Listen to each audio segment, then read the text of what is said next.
Abril de 1979, la familia Murano almorzaba en su departamento en el edificio ubicado en la calle México al 1177, cuando alguien tocó la puerta. Sí, yo te estoy contando de alguna manera un cuento. Alguien tocó la puerta. ¿Quién era? La policía. Antonio Murano, sí, abrió. Y los oficiales se llevaron detenida a María Bernardina de las Mercedes Bola Aponte, más conocida actualmente como Gilla Murano, la envenenadora de Montserrat. Aquel día, el destino de esa familia se torció y nació el mito de la señora de los venenos. Hoy vamos a repasar su historia y no lo voy a hacer sola. Abrimos panel porque siempre me acompaña mi compañera Marian Muñoz. ¿Cómo le va? Hola, Emi, buenos días. ¿Todo bien? Muy bien. Sí. Y por supuesto también ya amigo de la casa, porque no es la primera vez que participa, mi querido amigo, le voy a decir, Marcelo Javier Fuentes. ¿Cómo le va? Buenos días, muy bien, gracias por la invitación. Muy bien, me encanta. ¿Cómo se ve Marcelo en cámara? ¿Se ve bien, Leo? ¿Qué dice el produ? Podríamos abrir un poquitito el plano, ¿no? Yo te manejo, viste, el programa en vivo. Bueno, Leo, los saludos ya que estamos. Tenemos ahí el mic abierto. Le recordamos, digo, a la gente, ¿no? Que ustedes nos están viendo en vivo a través de nuestro YouTube, a través de la plataforma de Twitch y también a través del Facebook, ¿sí? Así que tenés varios medios para que te comuniques, para que aportes, obviamente, tu pregunta, tu consulta, tu duda. Como siempre decimos, nuestra idea no es otorgar, viste, sentencia, condenas, ni hacer juicios valorativos. Contamos la historia. Vos sacás tu propia conclusión. Leito, buen día. ¿Cómo puede mandarnos mensajitos la gente? ¿Cómo se puede comunicar? Buenas, ¿cómo están? Bueno, fácil, Emi. Tenemos nuestras redes y estamos en vivo en YouTube. Y te digo nuestro WhatsApp 261-360-5601. Que nos manden mensajitos, sus opiniones. Obviamente que para ver qué opinan de esta mujer, de esta envenenadora, de esta asesina, le digo. Sí, bueno, vale, sí. Forma parte del en ciclo teoría de es mujeres una asesina. asesinas. Exactamente, vale porque vamos a hablar de muchas, te digo, Leito, en este programa, y arrancamos abriendo un poco el segmento de mujeres asesinas, si se quiere, con Gilla Murano. Así que es válido, es súper válido. Listo, perfecto. Bueno, acá estaremos atentos. Y cualquier cosita de mí, te interrumpo y leemos algún mensajito, ¿eh? Por supuesto, y también puede preguntar, ¿eh? Sí, obviamente. Soy muy fan de los casos policiales, así que cada vez me gusta más No Culpes Stream. Me encanta. Me encanta. No es amigo para nada. No, eso no se dice. No, esto no se dice. Es una charla entre vos y yo, nada más. Bueno, abrimos el tema. Digo, ya más o menos conté la historia. Arranqué desde un punto puntual, de un hecho puntual. Interrumpen en la casa de la familia Murano. Se llevan detenida a Gilla. ¿Quién fue Gilla Murano? Esa es la pregunta. Yo estuve leyendo, indagando, investigando un poquito algunas notas gráficas, algunos programas de televisión, y Martín, su hijo, contó que para los padres de Gilla era muy importante, ¿no? Como el estatus social, como que la familia, las hijas al menos debían casarse con un profesional. He aquí que Gilla se casó con un abogado, Antonio Murano. Antonio en ese momento tenía 33 años, buen partido para la familia, heredero de una fortuna. Esa estabilidad económica, sin embargo, Mariam no le permitió del todo ser feliz si se quiere, o al menos lo que podemos agarrar con pinzas, porque posteriormente, en el 2008, durante una entrevista que justamente le realizó a Mirta Legrand, afirmó tener amantes toda su vida, casi como 138, si no le pifio en el número que ella dijo concretamente. Entonces, uno se pregunta, ¿cómo termina Gilla de esta forma, aparentemente teniendo una estabilidad económica? Me parece que antes de preguntarnos cómo termina, tenemos que preguntarnos cómo se origina. ¿Cómo inicia Claro. Gilla? ¿Cómo se Ella conforma? es una mujer que nace en 1930 Sí. en Corrientes. El papá de Gilla Murano es un teniente coronel muy activo durante el proceso de Uriburu. Ujú. Su mamá Candela, una ama de casa, quien le inculca, de acuerdo a lo investigado, a sus hijas que era necesario, esto que decías vos, poderse casar con un profesional, Sí. con un buen estatus económico, para que ellas durante la vida no sufrieran ninguna necesidad. Gilla es una adolescente con un muy buen rendimiento escolar, Ujú. con una personalidad muy llamativa, muy simpática, con muy buen léxico, que se recibe de maestra, pero nunca lo ejerce.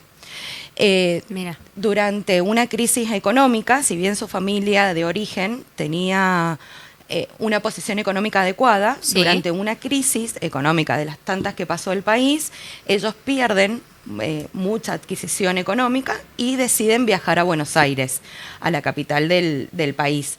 Ella, cuando llega, queda fascinada justamente por las calles de Corrientes, la calle Corrientes, los grandes edificios, y decide desarrollar su vida dentro de esta provincia. Ahí es donde conoce a Antonio Murano. Exacto. Ahora yo me pregunto, ¿qué pasa con los mandatos familiares, no? Porque en algún punto el dinero es poder. Y ella lo veía tal vez de esa forma, incluso teniendo ya una estabilidad y queriendo mejorarla, tal vez con esta unión, ¿no? En matrimonio con Antonio. Es que yo no sé si ella buscaba en sí la plata. Sí. Para mí la plata era la herramienta o el instrumento que Para utilizaba llegar a... para poder tener ese poder, ese Bien. reconocimiento.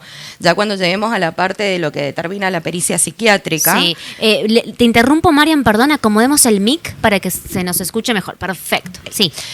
ya cuando lleguemos a la parte de la pericia psiquiátrica, vamos a ver el desarrollo, lo que dice esta Su pericia en personalidad, torno a exacto. su personalidad. Pero por eso te digo que para mí ella no era, la plata nunca era suficiente, Ujú. porque el poder nunca es suficiente. Entonces lo relaciono por este lado. Bien. Más que lo mismo hace ella con el sexo. O sea, en esto que dice, era una persona miptómana. Sí. O sea, siempre buscaba a través de sus decir mantener cautivo a quien la estaba entrevistando, a quien estaba cerca, mantener esa intriga alrededor de sí misma.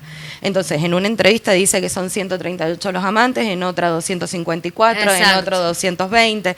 Nunca se supo en realidad cuántos amantes tuvo, pero sí de su infidelidad. Y en cuanto a esto de los mandatos familiares, Ujú.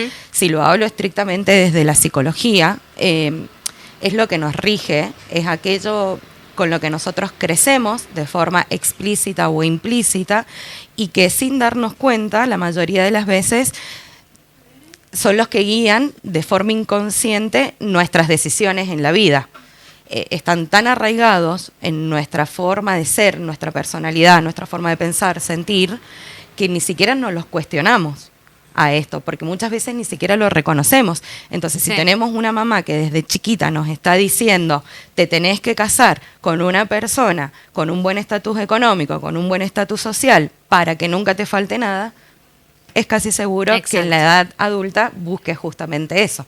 Y como también digo, vamos a desconfiar de lo que nos dice nuestra mamá. ¿Dónde vamos a encontrar el error si, Una de si nuestras- creemos? Exacto. Una de nuestras dos primeras figuras de amor. Exacto, eso pensaba también, digo, uno también por ahí normaliza algunas situaciones a partir de, como decís vos, de esa crianza, que después, bueno, uno tiene, digo, la oportunidad de remediarse o no, Exacto. ¿no? Este caso, me voy a acomodar ahí el auricular, es increíble la notoriedad que alcanzó. Y cuando digo la notoriedad, si bien todos, digo, en algún punto, ya veníamos hablando de otros casos, el petiso orejudo también, digo, es un caso muy popular, de alguna forma en Buenos Aires todos adquirían una mayor relevancia, algunos llegaron, ¿no?, a conocerse en los diferentes rincones del país, otros no tanto, como es el caso, por ejemplo, el anterior de los hermanos Lioleni, que tal vez para Mendoza sí era muy conocido, pero no sé si tanto para el afuera. Este caso tuvo otro condimento especial, ¿no? Porque no solo el caso se popularizó, sino que también ella, de alguna manera, popularizó su situación e hizo de todo un show. Digo, acá no estamos diciendo si está bien o está mal, estamos contando lo que pasó y lo que uno incluso puede ver. O sea, hace falta, digo, entrar a Google y uno encuentra un montón de notas de ella incluso hablando del caso en donde ella afirmó hasta el último día su inocencia, ¿sí? Esto es importante porque ella nunca se hizo cargo de lo ocurrido. Y vamos a hablar justamente del caso, de por qué ella tiene, ¿no?, este apodo de la envenenadora de Montserrat. A ver, vamos a empezar por el principio. A ella se le acusa, sí, y ella en realidad lo que se le imputa es haber envenenado con cianuro por el té o por las masitas, esta es la eterna discusión que creo que hasta el día de hoy se tiene, a sus amigas, ¿sí? Nilda Gamba, Lelia Formizano de Ayala, pero también a su prima Carmen Zulema del Giorgio Venturini. 3 fueron los casos que por lo menos se pudieron comprobar. Sé también que muchos creen que hubo más personas, ¿no? Más víctimas, pero bueno, no se le pudieron computar esos casos. 3 al menos es lo que se pudo resolver a través de la investigación. Los crímenes ocurrieron entre el 11 de febrero y el 24 de marzo de 1979. Antes de hablar puntualmente de quiénes fueron las víctimas, yo quiero saber. Ella van a su casa, la detienen. En ese momento, digo, plena dictadura, nadie preguntaba mucho por qué, nadie entendía, digo, ¿no?, por qué se estaban llevando a una persona. Entonces, cuando a ella le dicen por qué se la están llevando detenida y después, digo, la condena que le dan, en la que quedan presa por lo menos en una primera instancia. ¿Qué es lo que la investigación, ¿sí?, logra demostrar para llegar allí ya? ¿Y cómo se da esa investigación policial? Bien, vamos a hacer un pequeño paréntesis histórico. A ver, importante. ¿Por qué veneno? ¿Por qué veneno? En la antigüedad, de la época de los griegos, pero especialmente de los romanos, y en la época medieval, se utilizaba mucho el envenenamiento porque era algo que no dejaba rastros. ¿Por qué? Porque obviamente no había las pericias técnicas que hay en la actualidad, de la medicina forense especialmente. Entonces, encontraban una persona muerta o desvanecida y no había ningún signo de violencia. Por ello, en Roma se utilizó los denominados probadores. ¿Qué eran los probadores? Las personas de mucho dinero tenían gente que probaba todo, la comida, la bebida, y eso lo vemos en algunas películas, probaban antes que el amo, el señor o el senador o quien sea, comiera. Entonces quizás esta mujer adoptó eso pensando que nunca le iban a probar. ¿Por qué cianuro? ¿Por qué cianuro? Bueno, el cianuro puede encontrarse en estado gaseoso, en estado líquido o en estado en polvo, ¿cierto? Pero para eso también tenemos que ir a una frase, un axioma de Paracelsus, allá por el siglo XVI, que dice que toda sustancia puede ser buena o toda sustancia puede ser mala. Todo depende de la dosis. Y ahí está la clave. La dosis. Ella no utilizó una dosis cualquiera. Por eso se dice que hubo otras personas que colaboraron con ella. Primero, para encontrar el cianuro, que no es fácil de encontrar si uno no trabaja en una droguería o tiene acceso, porque el cianuro no se vende, digamos, uno vaya y hola, vengo a comprar cianuro, claro. ¿Cierto? Justamente porque es muy venenoso, porque es utilizada en la industria química. Entonces, ella tenía que saber no solamente cómo administrar, sino la dosis. ¿Por qué? Si uno coloca poca dosis de cianuro, le va a provocar nada más que unas descomposturas. Claro, una intoxicación, digamos. Una intoxicación. Si uno coloca una dosis muy grande, va a morir prácticamente en el momento. Entonces ella fue, aparentemente, le dieron los datos de la dosis que tenía que aplicar a las personas, y esta dosis también tiene una relación con el peso, la edad.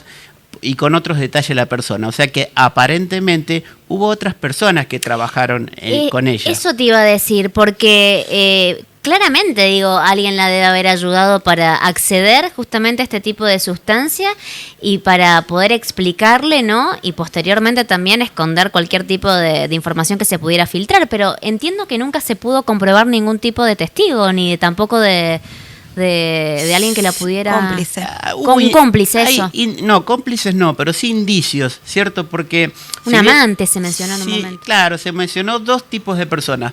Una persona que le dio el veneno, o sea, le dio el veneno, tanto en polvo o líquido, y otra persona que le hizo saber la cantidad o dosis que tenía que estar preparada en el líquido, porque ella no aplicaba cianuro directamente, sino que estaba dosificado.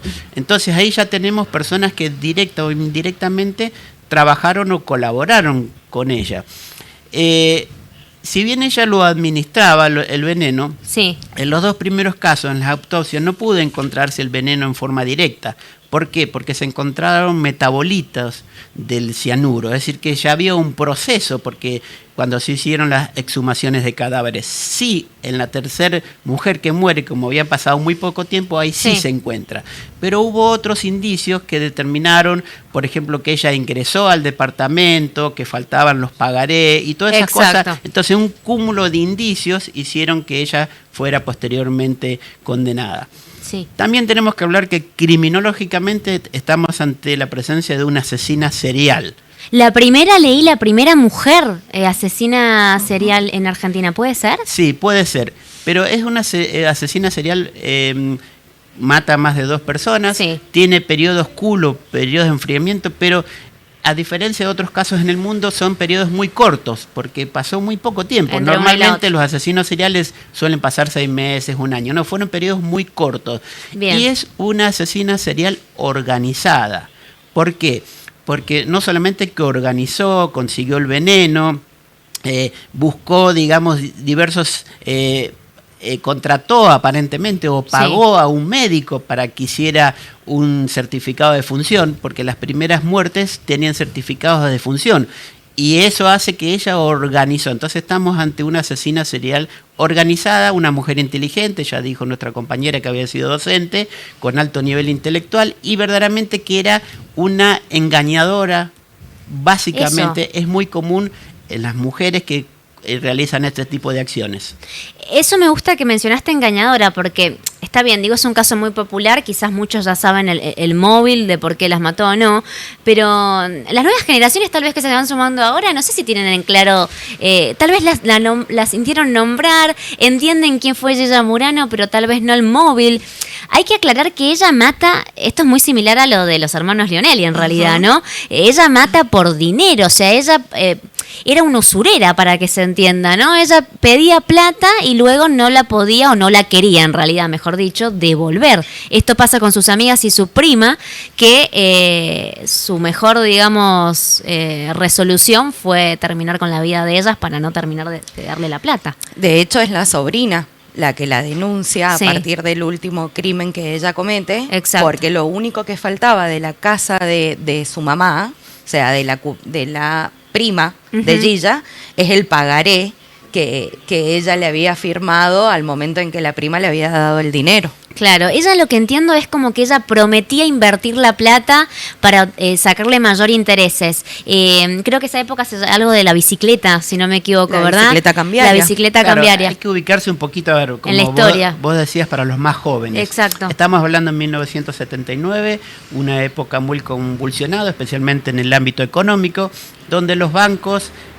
presentaban muy alta tasa de interés y donde había mesas de dinero. Significaba que uno aportaba un dinero y le daban un interés superior al que daba el banco, pero esto también tenía un riesgo muy grande en que no recuperara el dinero. Bueno, atrás de todo esto también está la codicia, tanto de Yella Murano como de las otras personas que estuvieron involucradas en este hecho, y se supone que hubo también otras personas involucradas en el hecho, digamos. No se pudo comprobar nunca la muerte, pero aparentemente podría haber sido una asesina de otras personas. De otras personas. ¿Cuál fue la condena que se le da en esa detención a Yella? Porque entiendo que ella primero, cuando la detienen, en un principio la absuelven por falta de pruebas. Ella luego es detenida, sí, voy a leerlo textual. En 1985, o sea, la absuelven por falta de pruebas y en 1985 la Sala Tercera de la Cámara del Crimen ordena que vuelva a la cárcel. Según el hijo, ella se fuga de alguna manera por amenazas que le estaban haciendo a él, a su papá, a la novia de ese entonces. El hijo decide buscarla y entregarla, ¿sí? Ya vamos a hablar después de la libertad. Pero ¿cuál es la condena que a ella se le da? Y ella recibe cadena perpetua por 3 asesinatos. Pero por un sistema legal que había en esa época, del 2x1, como Sí. ella había estado detenida sin sentencia, y después por una instancia que... ¿Qué sería el 2x1, perdón, El para que 2 se por entienda? 1, si bien yo no soy abogado, Sí. era una situación especial cuando uno estaba detenido Bien. sin una condena firme. Perfecto. Entonces después tenía un beneficio en los años que...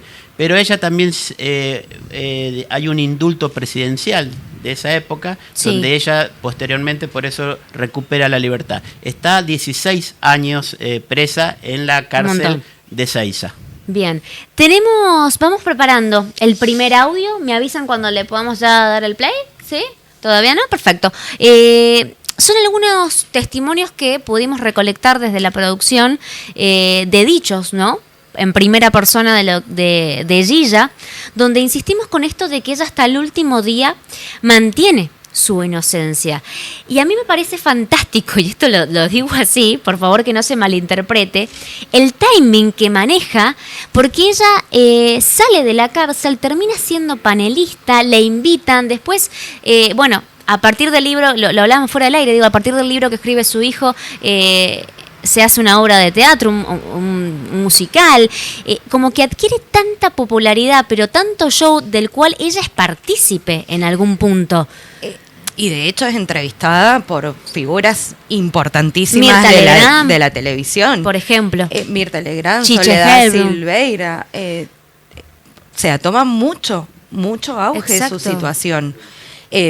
A Mirta Legrand va 2 veces, incluso. Sí, va 2 veces. Apenas sale y creo que un par de años después también.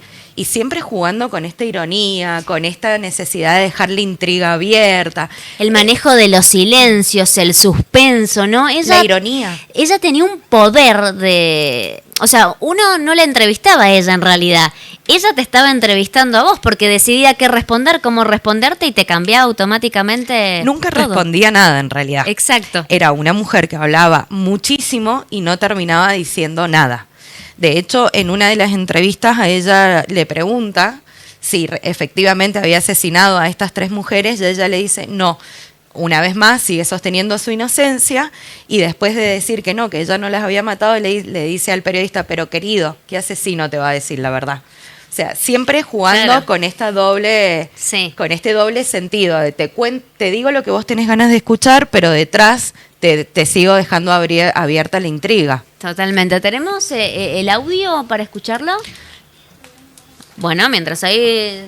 ¿Sí? ¿Listo? Bueno, vamos con el primer audio. ¿Usted puede creer que una madre puede decir a un hijo que es culpable? ¿Le parece? No puedo hablar de mi hijo porque ya está perdonado. Yo le soy sincera.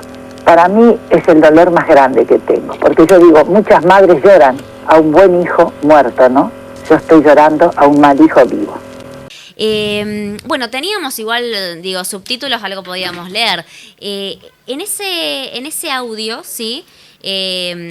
No es precisamente en donde ella se reconoce inocente, sino en realidad cuando ella habla de su hijo, ¿sí? El vínculo con su hijo. Vale aclarar también que Gilla Murano muere el 26 de abril del 2014 en un geriátrico de Belgrano y desde entonces Martín, su hijo, jamás vuelve, ¿sí? A llamarla mamá. Yo tuve la oportunidad de hablar con él, no quiso participar porque por ahí... No brinda entrevistas, digamos, cuando se comparte el espacio, lo tengo que decir también, y es válido, se acepta, con mucho respeto tuvimos una conversación y pude comprobar y constatar que Martín habla de su mamá como Gilla, o sea, es simplemente Gilla. De su progenitora. De su progenitora, totalmente. Allí escuchábamos, digamos, la sensación o la versión de Gilla justamente hacia su hijo. ¿Qué podemos decir de esto, no? Y sobre todo de la maternidad de Gilla. Que es algo... Creo que acá entra la frase de que el instinto maternal no existe. Bien. No somos animales las mujeres. La maternidad es un deseo construido, que se construye no solamente a través de la personalidad de la mujer, sino también a través de los aprendizajes sociales y familiares que hemos tenido. Y el hecho de parir a un niño no necesariamente es el indicador de que yo me convierto en mamá. Entonces, creo que en el caso de Gilla Murano, el ejemplo es este. No fue una madre, sino una mujer que utilizó, me parece, a su hijo en muchas situaciones como un instrumento más para seguir ganando poder. De hecho, en distintas entrevistas, el señor Martín Murano relata de que él era partícipe de los encuentros que ella tenía con sus amantes, que a más de uno le dijo que él era el padre, y que incluso... desde muy chiquitito, yo le dije 4 años, me parece que ya lo... En teoría él tiene 12 años cuando 10 o 12 años 12. Cuando la llevan detenida por primera vez. Incluso ni siquiera Antonio Murano, él dice que es su papá biológico. Claro. Él lo reconoce como papá, pero biológicamente no es su progenitor. Después, en otras entrevistas, él dice que sabe quién es su papá biológico, que tuvo la posibilidad de hacerse un ADN, pero que ese ADN en realidad, tuvo una complicación legal y nunca lo termina teniendo en su propia mano a ese ADN. Bien. Pero ves cómo acá, yo recién te decía, el sexo y el dinero eran las herramientas a través de las cuales ella buscaba obtener este poder. Bueno, una buena forma de manipular a un hombre que tenía un estatus social importante era asignarle... Sí, te interrumpo 2 segundos. Vayamos preparando el audio número 2, ¿sí? Yo lo voy a pedir en cualquier momento. Sí, Marian, perdón. Era asignarle un hijo que había sido concebido supuestamente fuera del matrimonio de ese hombre. Entonces, para guardar tu silencio, para manipularte, para que vos sigas haciendo lo que yo quiero, utilizo también esta herramienta. Acá es donde entra lo que hemos hablado en distintos episodios de las personas como objeto y no como sujetos. Es una cosa más con la que yo hago lo que quiero para obtener lo que deseo. Bien, clarísimo. ¿Tenemos el audio 2 para escuchar? ¿Sí? ¿Usted es inocente? Nadie lo va a creer. Yo te lo puedo asegurar, Mirta. ¿Y quién mataba a esta señora? Por la vida de mi único hijo. Jamás maté a nadie. No me interesa si me creen. No me interesa si dicen no. Porque vos viste que todas son charlatanas. Todas ¿Y cómo la soy justicia inocente. la acusó? Bueno, me acusó la justicia. Perdón. No creo en la justicia. Ella prácticamente le dice a Mirta Legrand en una de las entrevistas que es inocente, Marcelo, y hasta el último día jura serlo. Yo te voy a hacer una pregunta. A ver. ¿Masitas o té? Con Gilla Murano creo que ninguna de las dos, pero voy con las masitas.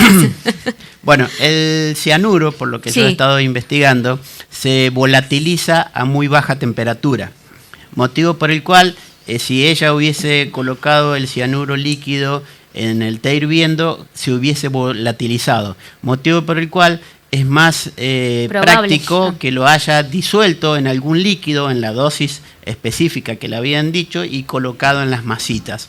Eso es, digamos, técnicamente es lo que habría realizado. Entonces, generalmente el veneno hubiese sido colocado en las masitas. Y en todas las escenas del crimen encontraron masitas, o lo vieron salir con un conjunto de masitas, motivo por el cual es más probable que haya utilizado veneno líquido, una solución líquida de cianuro y colocado con una jeringa en las masitas.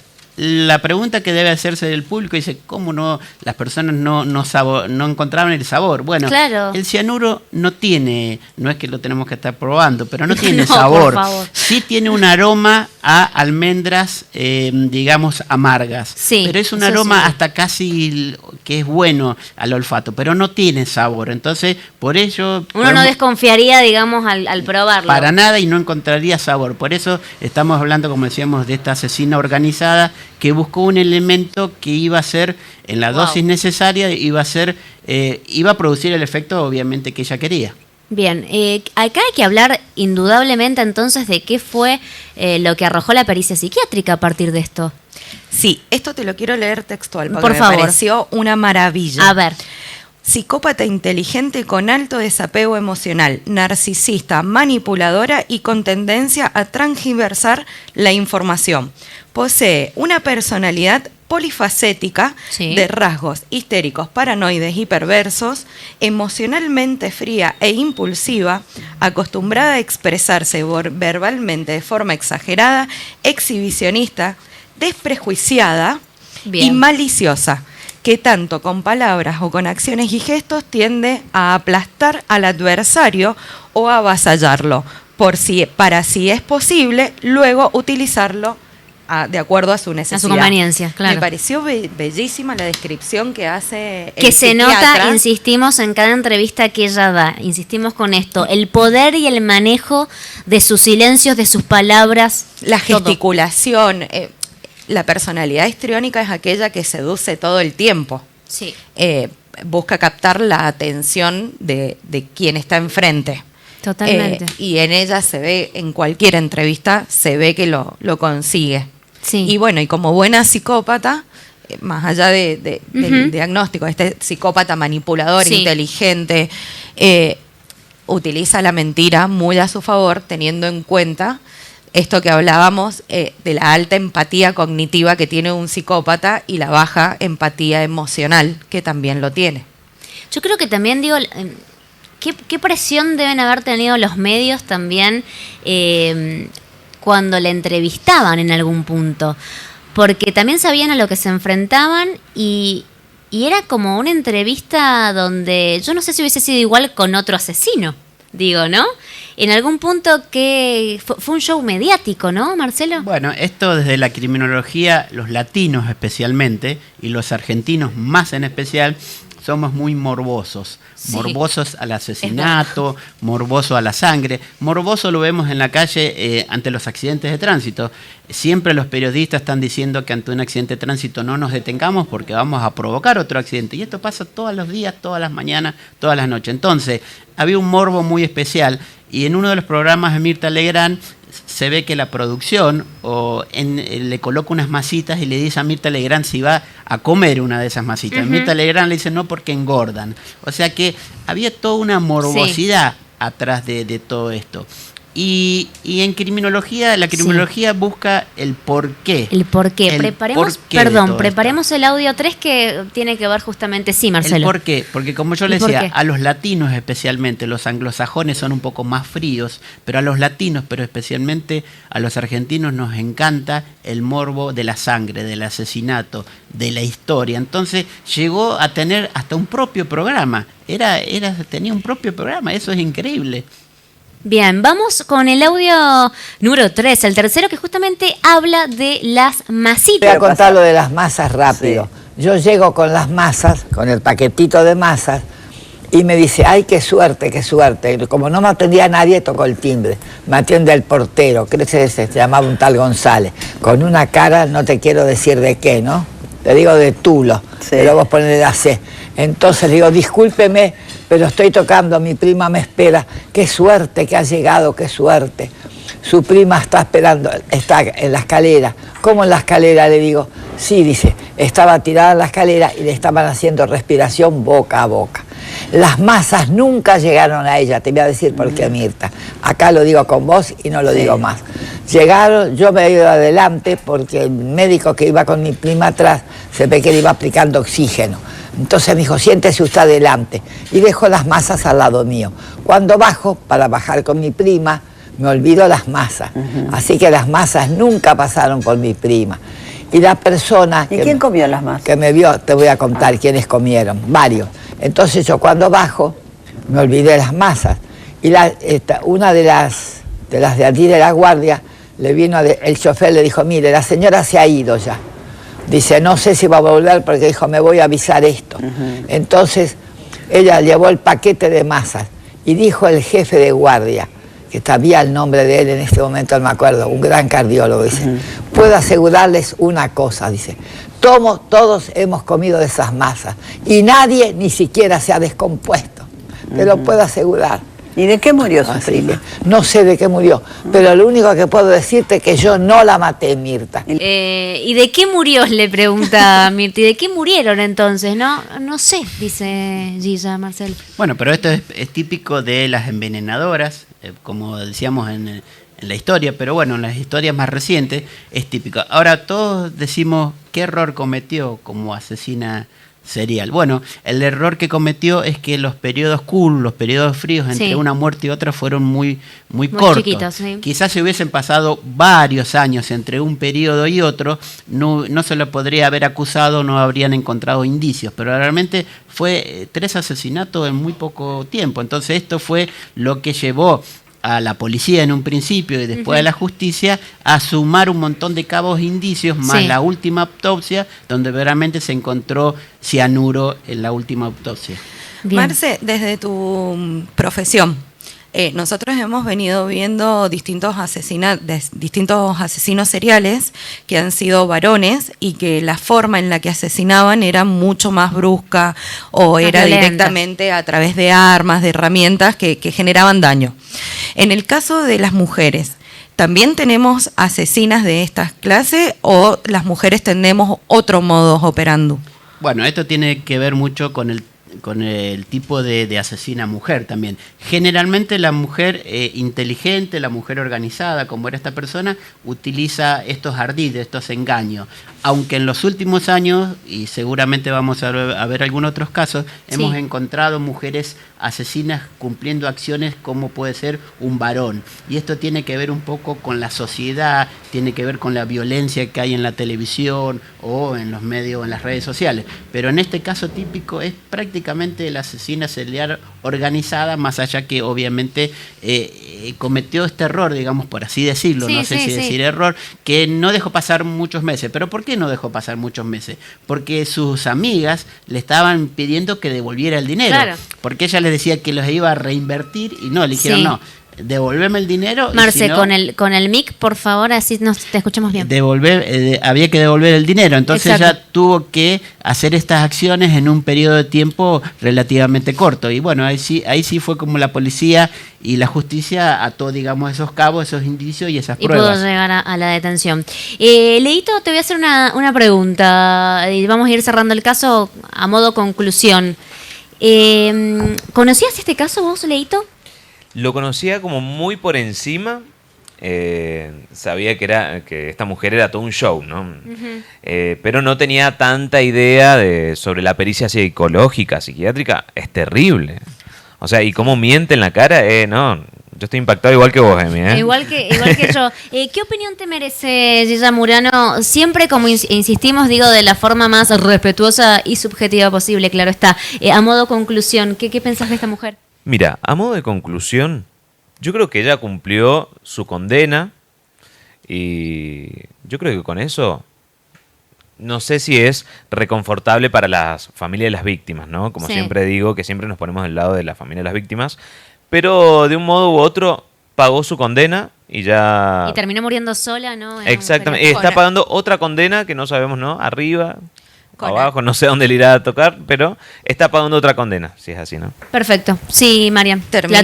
Termina sola y con algún tipo de demencia, aparentemente. Sí, de acuerdo a los informes, ella no se reconocía ni ella misma, llegué a leer. Sí. Y sola. Y sola. Con plata. Porque justamente a partir de las pensiones de sus ex maridos, que ella logra pagarse ese geriátrico y vivir en ese lugar. Exacto, que no era era una casa o hogar, básicamente. ¿Qué conclusión te merece para ir cerrando, Mariam? Como psicóloga perito, sí, para mí es un perfil psicológico que me gustaría haber analizado, me gustaría haber entrevistado, me gustaría haberla escuchado directamente, no a través de entrevistas. Me parece que no corresponde que diga si es culpable o no, ya lo determinó la justicia. Eso, y como decía Leo, pagó su condena.